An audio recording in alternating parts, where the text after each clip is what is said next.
And so it is, just like you said it would be. Life goes easy on me most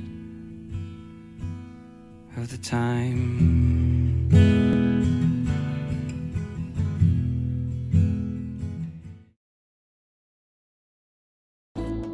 Avui anem a fer un viatge per els últims 5 anys de la història de l'Ontinyent. Durant 80 anys, l'Ontinyent Club de Futbol no ha fet més que aportar alegries i penes a una ciutat com la nostra, aportant una raó més per anar els diumenges al futbol i compartir vivències amb els teus amics. Per a nosaltres, aquests últims 5 anys de la història en particular han fet que l'Ontinyent Club de Futbol siga conegut a tota Espanya. Hi ha que anar amb el cap ben alt i estar orgullosos d'aquesta entitat, d'aquest equip de futbol. Tot començà a la temporada 2006-2007, amb Antonio Aparicio a la banqueta i amb jugadors com Montava, Luis López Israel, Galindo, Noel, Raúl Rodríguez, César Soriano o Fuentes, entre d'altres, aconsegueix en l'últim partit i de manera agònica entrar en la fase de promoció. La primera eliminatòria es supera contra el filial del Saragossa, la definitiva contra el Numancia de Sòria. El primer partit es guanyar el Clariano i el desenllaç final portà a prop de 400 aficionats fins a la ribera del Duero, al camp de los Pajaritos, per viure l'últim gran moment èpic d'aquesta història. A 1 minut del final, el gol de Galindo evità la pròrroga, empatar el partit i col·locar l'Ontinyent Club de Futbol de nou a segona B.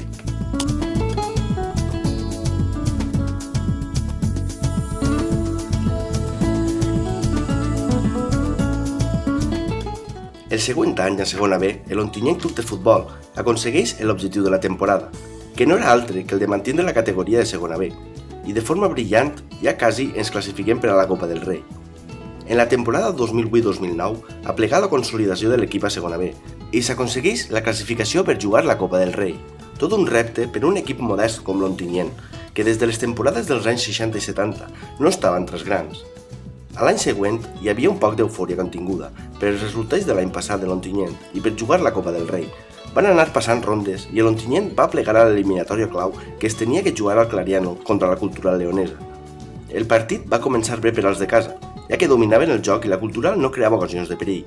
Aplegant al descans, un baló centrat des de l'àrea li aplegà a Cristian i des de fora de l'àrea enganxà un xut que entrà en la porteria. L'eufòria s'apoderà de tot el Clariano, però sols l'àrbit va veure fora del joc en la jugada i anul·là un gol totalment legal, deixant el resultat en 0-0. Així va acabar el partit i en els penals la Cultural va eliminar un Ontinyent que es mereixia més.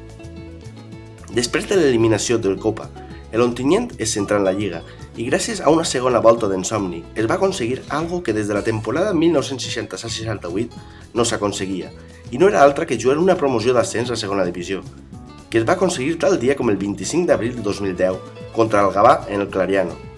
S'aconseguia matemàticament la plaça per jugar en l'ascens a segona divisió.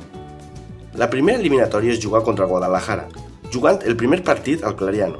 Estava clar que des de primera hora l'equip ontinyentí anava a endur-se l'eliminatòria, i tant en casa com en Guadalajara s'imposà amb autoritat. L'afició de l'Ontinyent es va volcar completament amb l'equip, donant suport durant tota l'eliminatòria.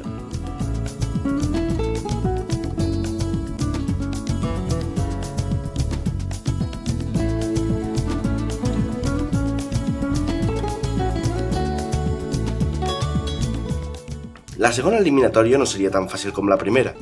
El següent equip a patir era l'Eibar, un equip amb molta solera futbolística, un equip basc, rocós i difícil de fer-li gols. L'eliminatòria va estar molt igualada, de principi a fi, però un gol, a meitat de la segona part de Paco Montañés, es va donar el tíquet per a la segona ronda. En Eibar vam tropeçar amb una de les millors aficions del món. Des del primer moment, les aficions van estar unides per a tot, i moltes amistats van eixir d'Eibar. Ara tocava l'última eliminatòria, la que ens tenia que donar el tíquet per a la segona divisió. Al partit del Clariano, les coses quedaren obertes. No es va decidir res, però això i tot, l'emoció es va quedar amb tots nosaltres. L'eufòria i l'il·lusió es van enganxar al nom de l'Ontinyent Club de Futbol, després de l'1-1 al Clariano. Anàrem cap al Corcón, un dels majors desplaçaments d'aficionats de la història de l'Ontinyent.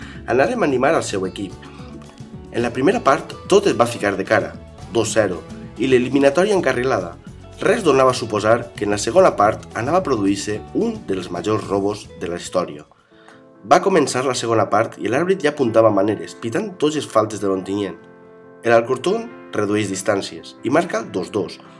I en l'última jugada del partit, unes mans, una falta i un fora de joc no foren pitades, per al que Alcorcón marcara el 3-2 que donava l'ascens a l'equip que menys ho va mereixer.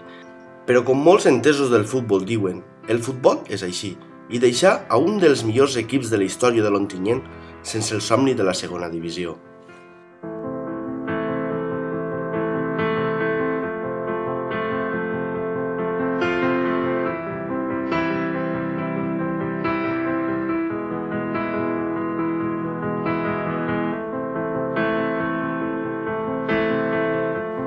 Però que mai se'ns oblide que ni els àrbitres, ni la federació, ni ningú ens podran llevar mai l'identitat.